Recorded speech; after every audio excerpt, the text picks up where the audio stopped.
In his 1967 book of Grammatology, Jacques Derrida claimed "Il n'y a pas hors du texte." There's nothing outside the text, or at least it seemed to be that, but he later corrected it to mean there is nothing outside the context. Either way, it was an attack on the idea of Platonic forms, which exist outside of written text. In his book of 1 year later, Writing Indifference, he stated the entire history of philosophy is thought starting from its Greek origin. It's not a matter of Westernism or historicism. We need to break with the Greek tradition, he went on, following on from Jean-Paul Sartre, who had said there is no such thing as essence. Derrida now claimed there was also no such thing as eidos, arche, logos, telos, energia, ousia, aletheia, not to mention transcendence, metaphysics, consciousness, ontology, God, meaning, and even the human. It all had to go. In order to understand his remark, there is nothing outside the context, more fully, it is necessary to go back to the start of the 20th century when Ferdinand de Saussure's General Course on Linguistics was printed posthumously. This was the start of a scientific way of looking at language, breaking it down into a system of the sign and the signified. So, for instance, in Saussurean thinking, the word apple would be sign, and the signified would more or less be equivalent to the Platonic form.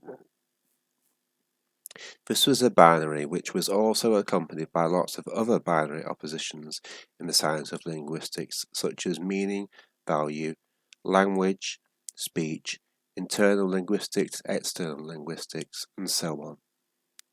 Later, in the 1950s, the structuralist Claude Lévi-Strauss then set about discovering more binary oppositions in myths. Mythology, he maintained, was in fact just language, and myths can be broken down into mythemes, which function as bundles of relations. The Oedipus myth, for instance, contains mythemes in order to create understanding, for instance.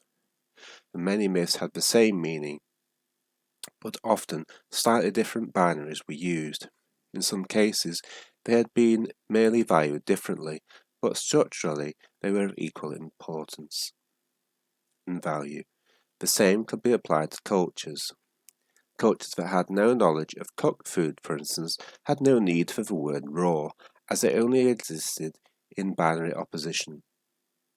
This was a break from the approach of Carl Jung, who had found meaning within a myth's constituent symbols, rather than its relations.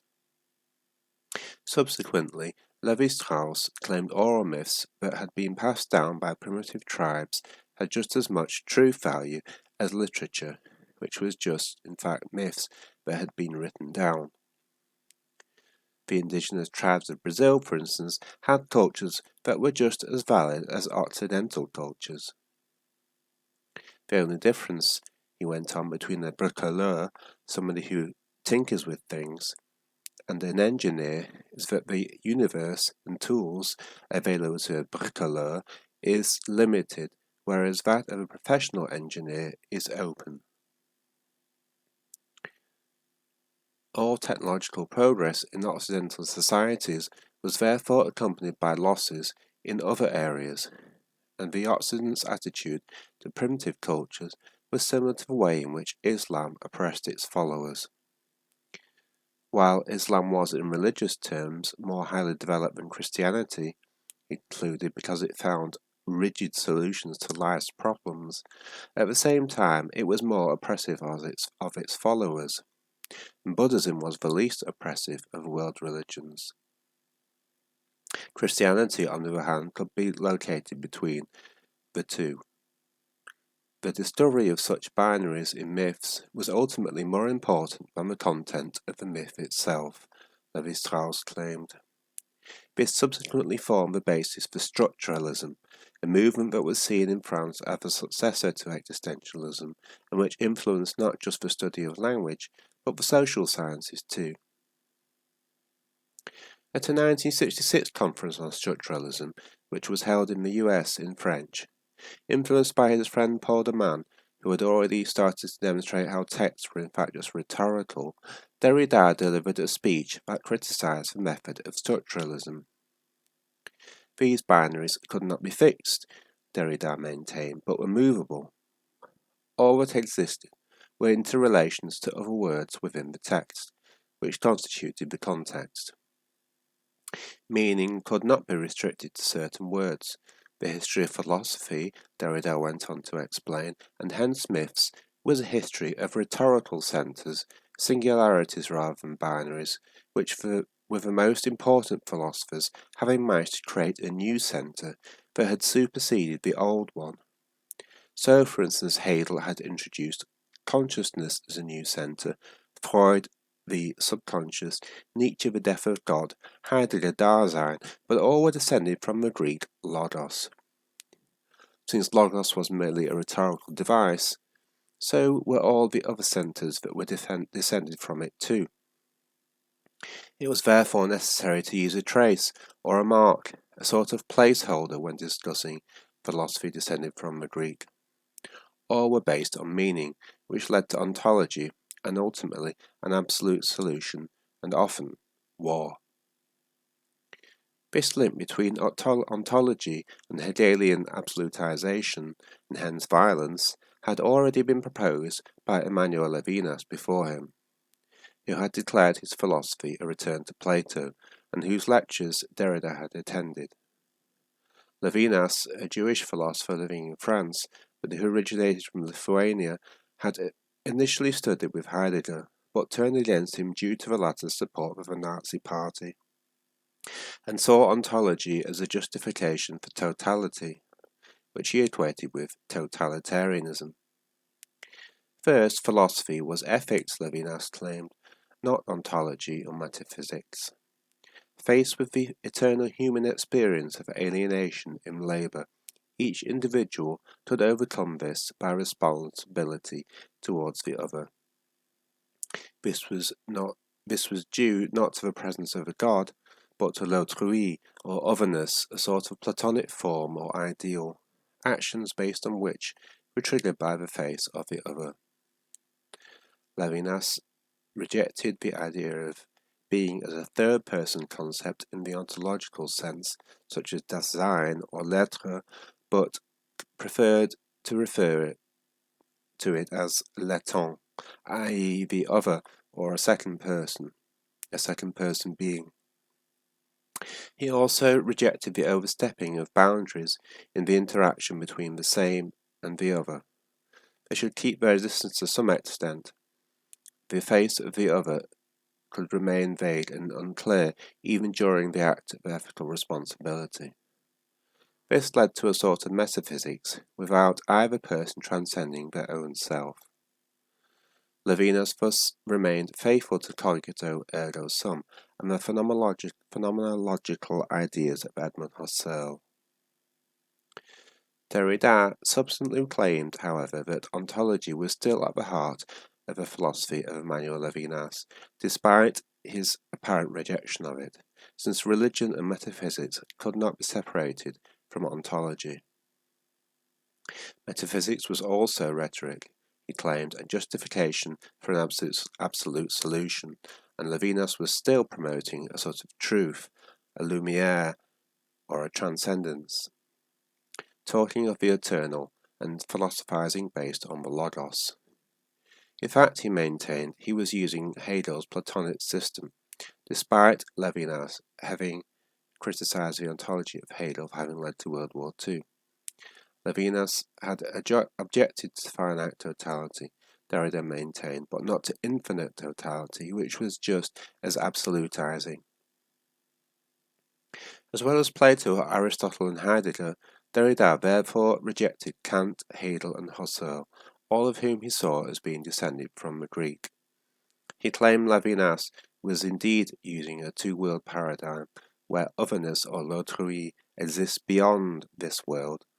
In this sense, the philosophy of Levinas was rather a return to Platonism rather than to Plato himself, and his claim to its being positivist, unlike Sartre's néant or nothingness, therefore relied on theology. It was anabasis without full catabasis, which was the reason why the face of the other remained so blurred and unspecified. It incorporated but an incomplete link between the world in itself and the world for itself. Derrida rejected such labels since they were based on being. The only singularity he accepted was deconstruction, and when asked he claimed he didn't even know what that was. He envisaged the centres he wished to deconstruct as being at the centre of a circle. It was the job of a philosopher, he maintained, to stand on the edge of the circle and shout down anybody trying to create a new centre. This was the only way to break with the tradition of philosophy as it had been carried out to date, and to break from the Greek, to get away from what he called phonologocentrism, the logos that derives from the speech act, which could be traced back to the God of the Hebrew Bible, creating the world by speaking, a notion continued by Socrates in Plato's dialogues. Writing, he claimed, was superior to speaking because it was a pharmakon, a sort of cathartic process that was beneficial to the individual, but where multiple meanings were possible for the reader. A reader was touched by a text then, a sort of intuitive response that reminds us of Heraclitus' urge to find out where the flux of a river came from. The influence of his post-structuralist thinking on contemporary society is considerable, as is that of Saussure's scientific approach to language, which is the basis of the AI, ChatGPT and Google. Education, despite being first and foremost a natural language-based exercise, is nowadays dominated by statistics, as are other areas of life. The humanities and learning as scolaire, learning for the sake of learning, has at the same time been marginalized. Metaphysics has become neuroscience and neurolinguistics.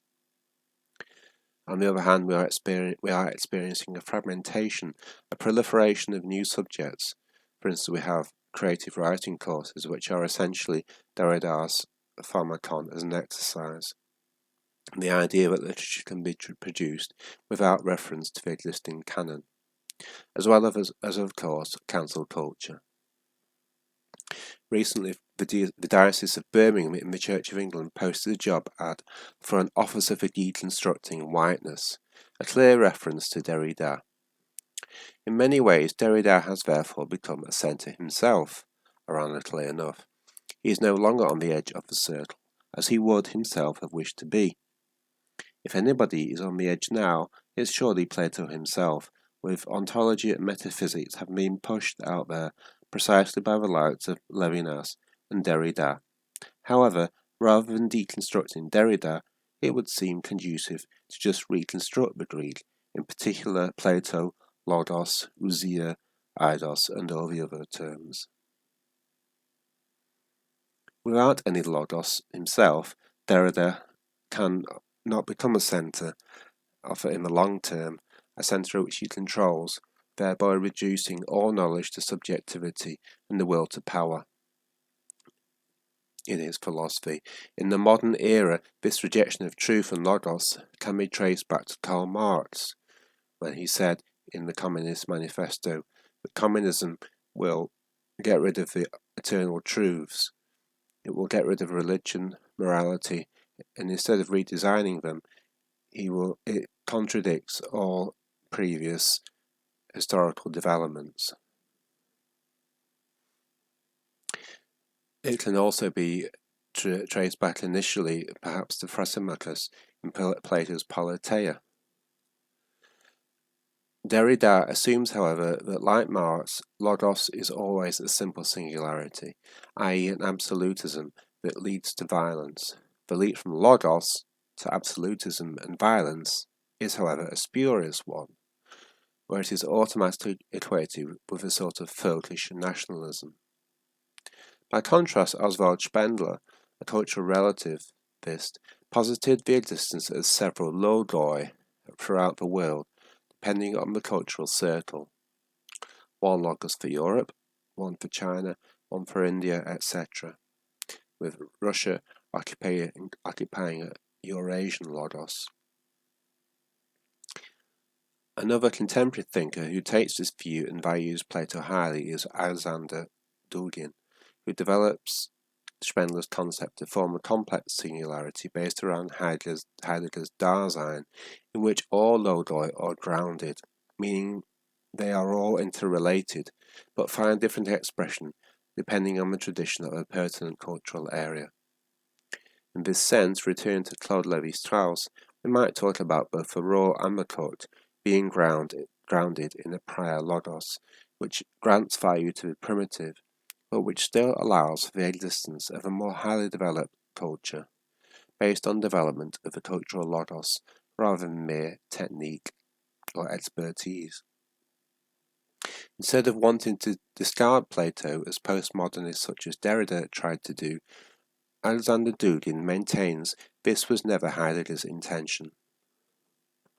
On the contrary, according to Dugin, Plato is the key to both European and Eurasian civilization, and no politician should be allowed to participate in government without having first demonstrated their knowledge of Plato.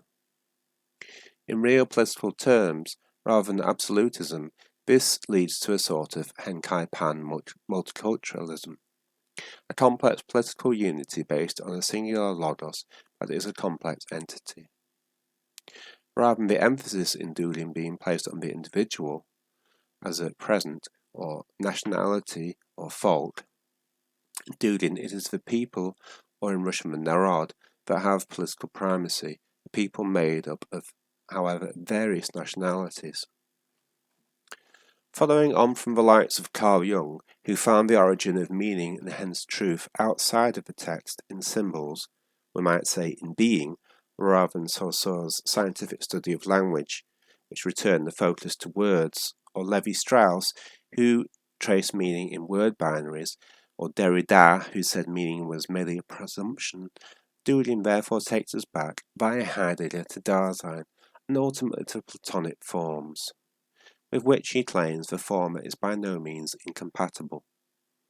In political terms, however, according to Dugin, this in no way leads to a sort of absolutist metaphysics or ontology, of a type that both Levinas and Derrida claimed resulted in war, or totalitarianism, but rather each individual logos of a particular cultural area can accommodate various types of metaphysics, but pay heed to its metaphysical and ontological traditions, all of which are grounded in a sort of global, but not necessarily globalist, Dasein.